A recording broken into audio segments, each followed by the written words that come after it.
Assalamualaikum warahmatullahi wabarakatuh.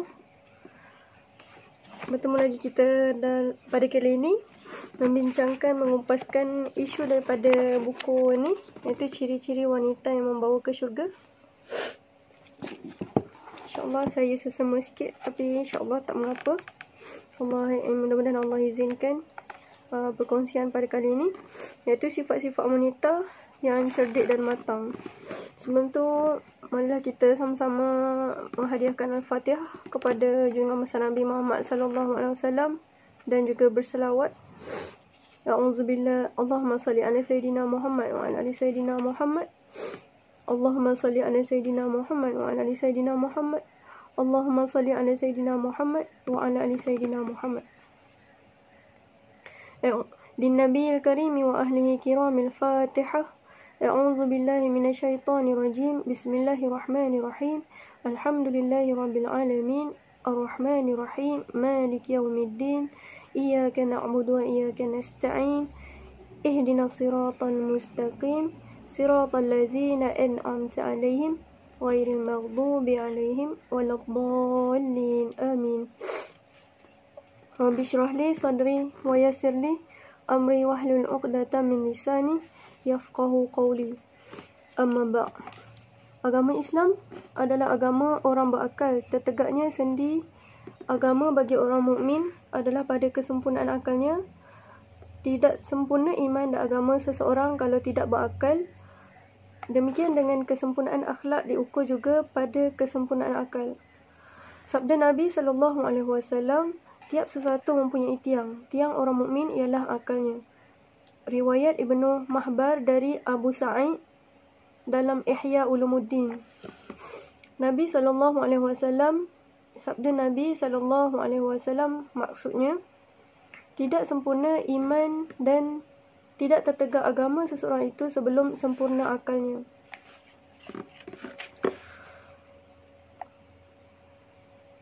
Ketika itu barulah sempurna imannya. Ketika itu juga barulah ia mempunyai ketaatan, mampu mentaati Allah dan melawan segala godaan iblis dan syaitan.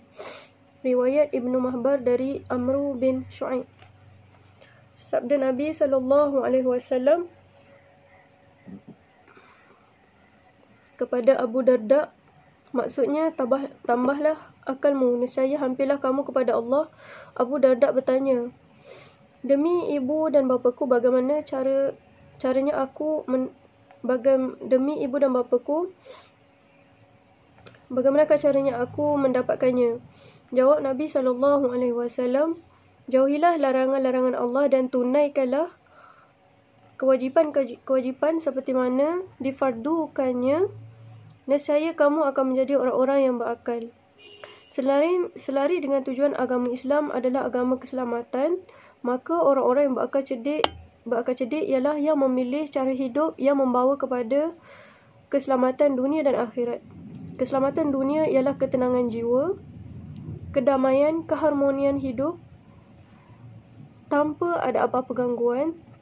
Sementara keselamatan di akhirat ialah terlepas daripada siksaan api neraka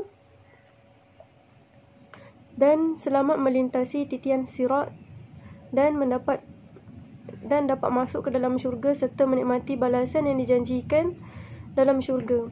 Orang-orang yang memilih kehidupan yang utama, yakni keselamatan di akhirat, tanda ia cerdik dan sempurna akalnya kerana membuat pilihan yang tepat.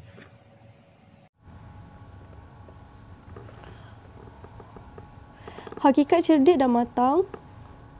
Dalam hal ini Nabi SAW menambah, maksudnya seseorang yang dianggap sempurna akal ialah yang mengoreksi, muhasabah diri dan menyiapkan bekalan amalan untuk hari selepas mati, yakni hari akhirat. Dan orang yang bodoh ialah orang yang menurut hawa nafsu yang jahat dan berangan-angan dengan pelbagai balasan baik tanpa berusaha, yakni riwayat At-Tirmizi. Apakah semua manusia di dunia ini hanya berakal sempurna atau cerdik?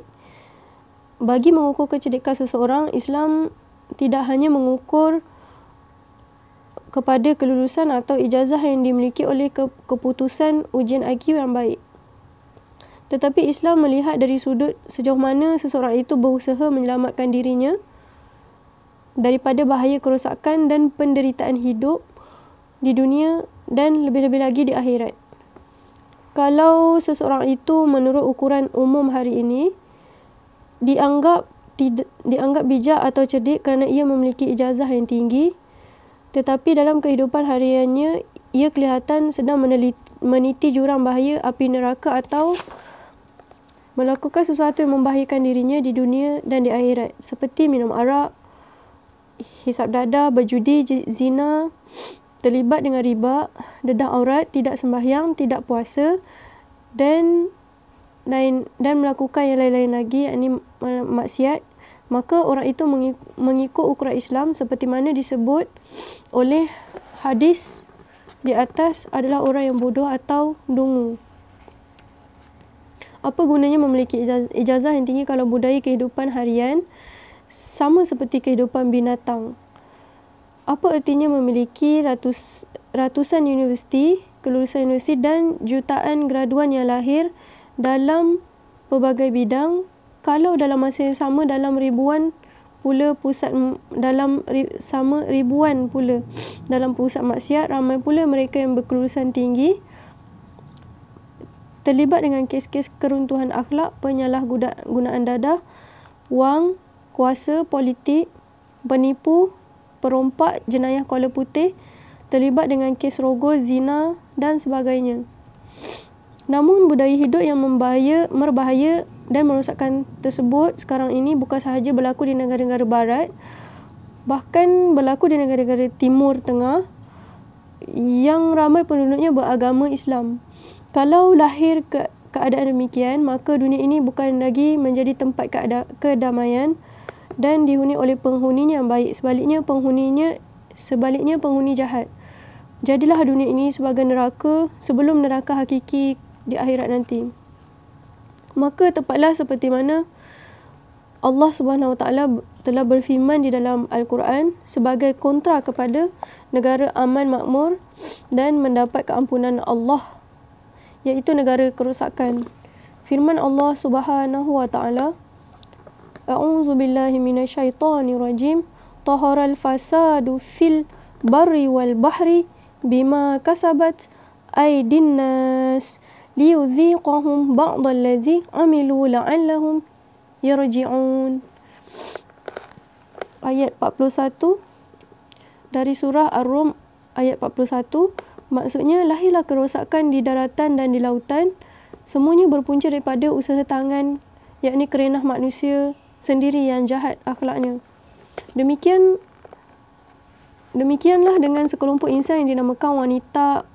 Wanita ini belum dianggap dan diiktiraf sebagai wanita cerdik, cantik dan matang selagi mereka hanya mempunyai sijil kelulusan tinggi, tapi dalam masa yang sama mereka boleh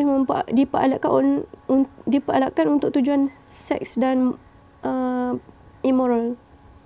Digunakan oleh institusi iklan bagi melariskan barangan, melahirkan ramai anak di luar nikah atau anak zina, mendera dan membuang anak dan lain-lain perkara yang menjadi punca timbulnya keresahan jiwa dan keruntuhan moral.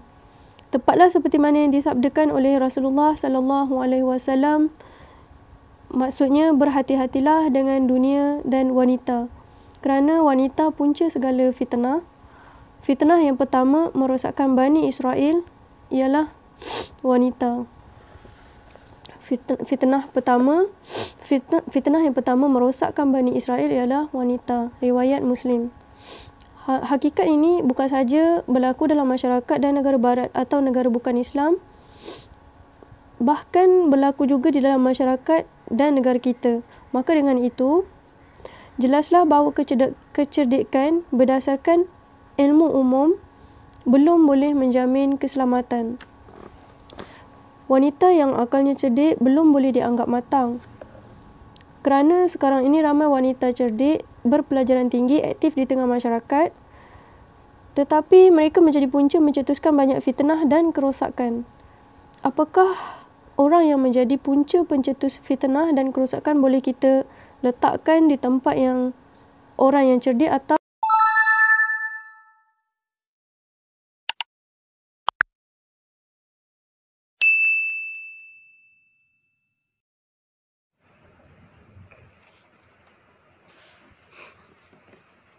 apakah yang menjadi punca pencetus fitnah dan kerosakan boleh kita letakkan di tempat orang yang cerdik atau mengatakan mereka cerdik? Saya ulang persoalan. Apakah orang yang menjadi punca pencetus fitnah dan kerosakan boleh kita letakkan di tempat orang yang cerdik atau mengatakan mereka cerdik? Mari kita lihat kepada ciri-ciri wanita cerdik dan matang. Di bawah ini disimpulkan antara buah daripada kematangan, di antara buah daripada kematangan yang hakiki melahirkan sifat-sifat yang dianggap cerdik dan matang mengikut ukuran Islam ialah yang pertama, tahu nilai dan meletakkan dirinya sesuai dengan tempat, watak dan kebolehan serta selaras pula dengan syariat Islam. Yang kedua, pandai melayan suami dan mengatur rumah tangga. Yang ketiga, pandai mendidik anak-anak hingga menjadi orang yang bertakwa dan boleh berkhidmat kepada masyarakat. Wanita yang berwatak demikian sahajalah yang mampu meneruskan kelangsungan hidupnya walaupun dalam apa suasana dan keadaan, sama ada susah atau senang, bergolak atau tenang, miskin atau kaya, diuji atau dipuji. Semua suasana sekeliling tidak mempengaruhi kehidupannya, kecuali kehidupan Islam yang membentuk watak, peribadi dan tindak tanduk hariannya. Inilah kriteria wanita salihah.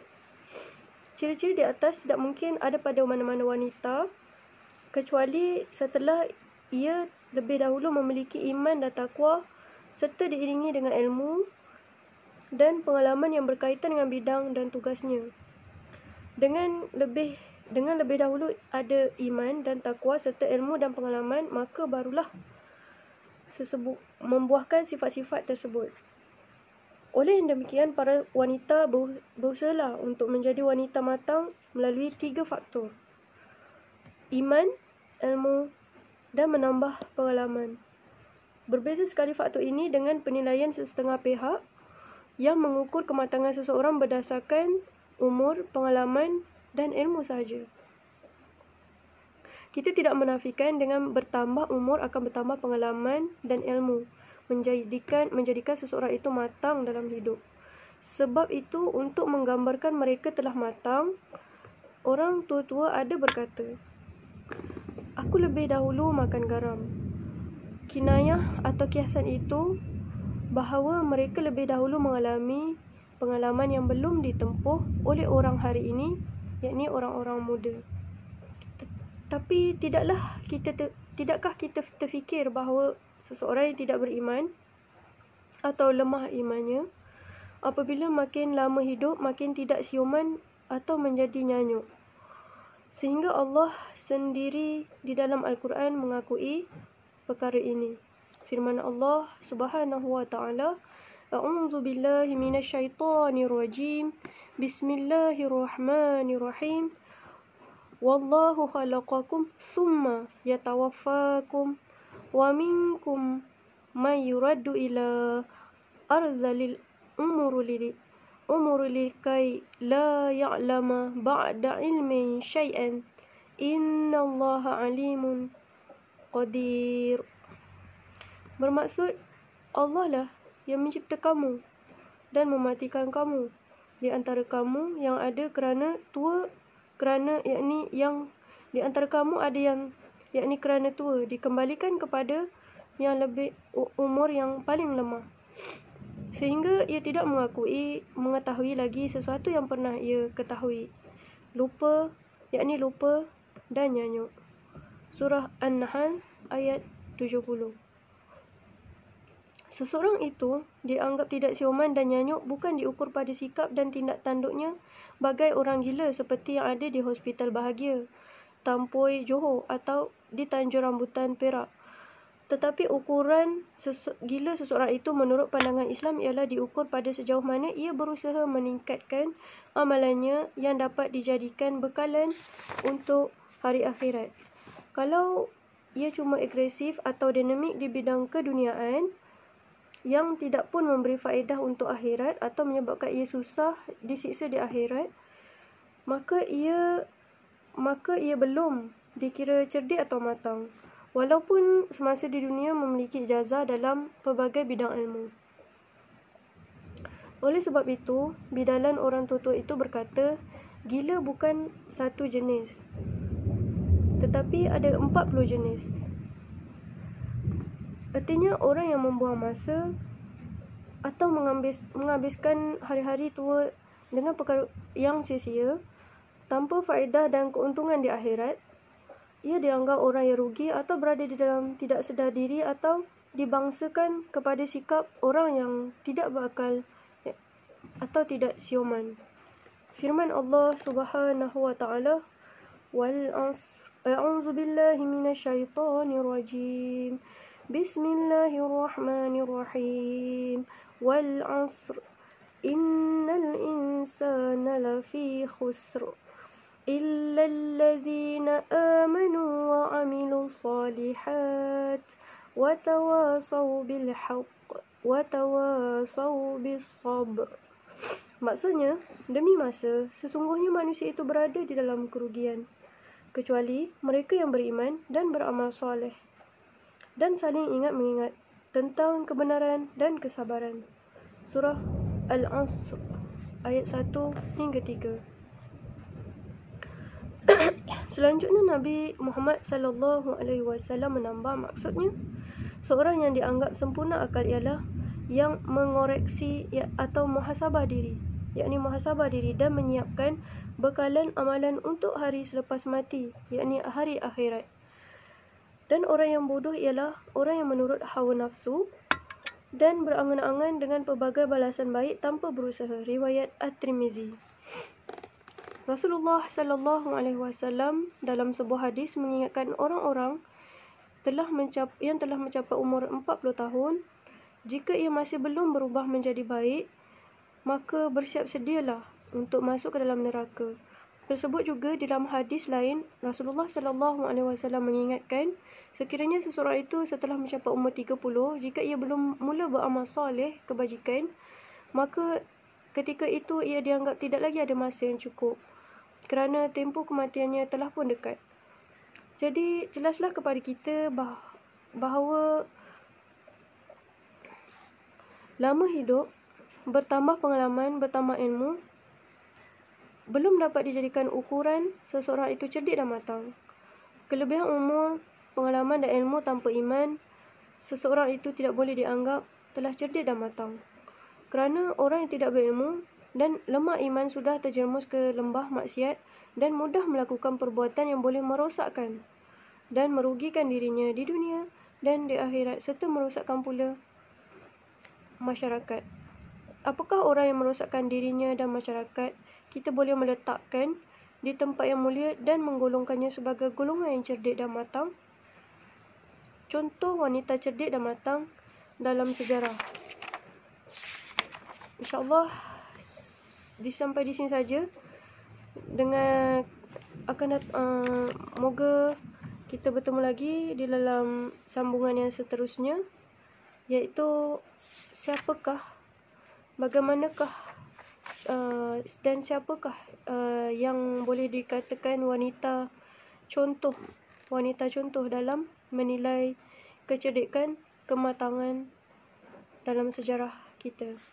Sekian, wabillahi taufik wal hidayah. Assalamualaikum warahmatullahi wabarakatuh.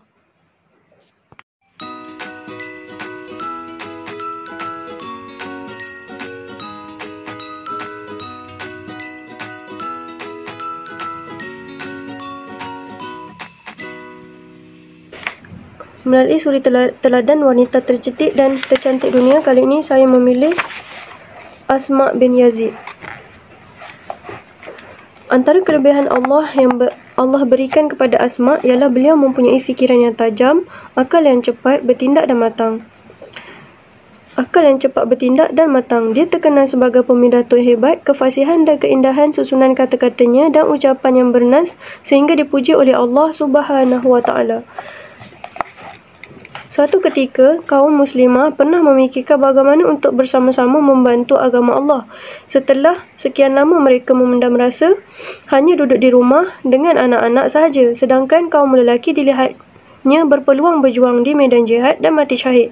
Keadaan itu menjadikan sebahagian mereka rasa cemburu dengan peranan yang dimainkan oleh kaum lelaki dan darjat mereka yang dikurniakan Allah.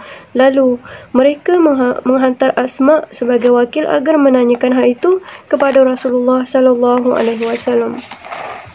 Kata Asma, "Wahai Rasulullah sallallahu alaihi wasallam, saya datang ini sebagai wakil muslimah untuk membawa suara hati kami. Sesungguhnya Allah telah mengutuskanmu kepada kaum lelaki dan kaum wanita sekaliannya. Kami percaya kepadamu dan Tuhanmu, dan bahawasanya kami, kaum wanita, terhad bilangannya dan tidak berupaya pula. Kami cuma duduk di rumah untuk melayani suami, menjadi tempat mengandung anak-anak mereka, dan bahawasanya kaum lelaki pula telah melebihi kami dalam bilangan dan perkumpulan. Mereka dapat menziarahi orang sakit, menyaksikan dan menghantar jenazah, mengerjakan suatu haji sesudah haji yang lain. Lebih-lebih lagi berjihad. Apabila kami ditinggalkan, kami menjaga harta benda dan pakaian mereka dijahit. Tidakkah ada peluang lain bagi kami menyamai pahala seperti mereka?"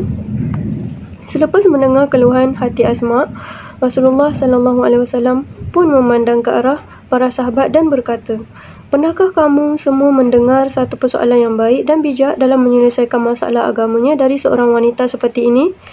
Jawab para sahabat, "Tidak, kami tidak pernah melihat seorang wanita yang begitu berani mengemukakan permasalahan seperti ini, ya Rasulullah."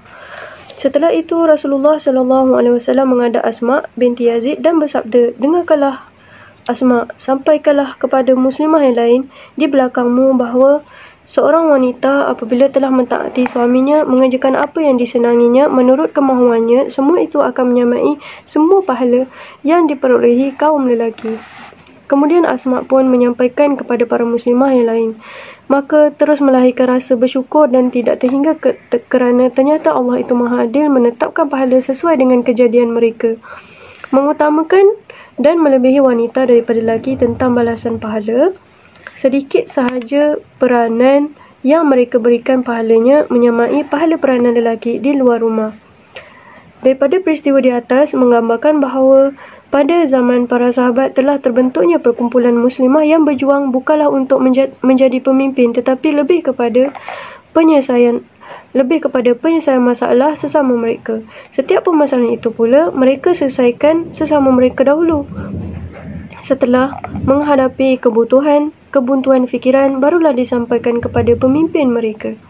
Rasulullah sallallahu alaihi wasallam ketika itu bertindak sebagai guru, pemimpin, ayah dan sahabat, mendengar setiap permasalahan dan penuh perhatian serta memberi garis panduan dan penyelesaian. Rasulullah sallallahu alaihi wasallam berjaya meletakkan mereka sesuai pada fitrahnya dan berperanan sebagaimana yang dikehendaki oleh Allah Subhanahu wa taala. Mereka bukanlah pejuang woman slave, tetapi pejuang wanita yang berlumba-lumba mencari pahala yang sebanyak-banyaknya di sisi Allah Subhanahu wa taala dengan menjadi hamba Allah, mentaati suami dan sungguh-sungguh di dalam perjuangan akhirat. Sekian, wassalamualaikum warahmatullahi wabarakatuh. Berjumpa lagi kita di dalam topik-topik yang seterusnya berkenaan ciri-ciri wanita yang membawa ke syurga. Sekian, assalamualaikum.